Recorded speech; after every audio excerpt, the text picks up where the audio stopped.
Hey guys, so today we're going to keep looking at the Cold War between the United States and the Soviet Union.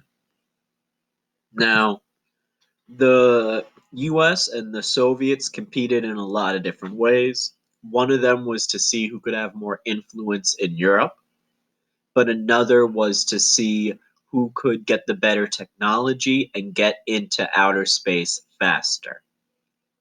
This was called the space race. And if you ever saw the movie Hidden Figures, that's what that movie was about.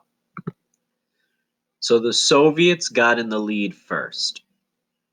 In 1957, they launched Sputnik. It was the first satellite, and it was just a little round metal ball with four antennae that sent a little beep back to Earth.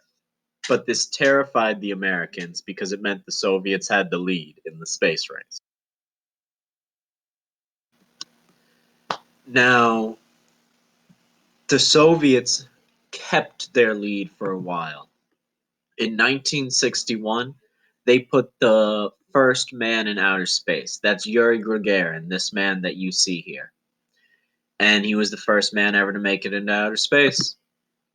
The US finally caught up, though, in 1969 when we put the first man on the moon. So this is either Neil Armstrong or Buzz Aldrin. They were the first two men to walk on the moon. Now, the thing is, the same rockets you can use to get into space, you can put a bomb on the top, and now you got a missile. So, the US and the Soviets also competed to see who could build the most nuclear weapons. And you see this graph goes from 1945 to 2014, and it shows how many nuclear weapons a bunch of different countries have: the United Kingdom, France, Pakistan, Israel, India, and China. Those are all the countries in the world that have nuclear weapons. The thing is, Russia in red and the US in blue have so many more nuclear weapons than everyone else, you can barely see anyone else on the map. And we kept building weapons all the way up to, you see right here where it starts falling off, this is the end of the Cold War.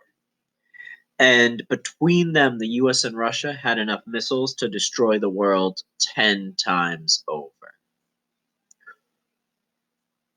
Why do you think, as the Cold War started to end, the US and Russia started to negotiate to get rid of nuclear missiles?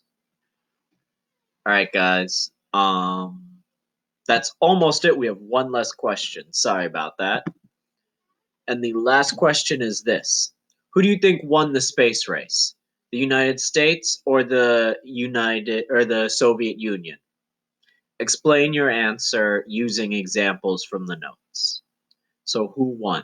The Soviets or the Americans? All right. Now that's really it. Take care and have a good day.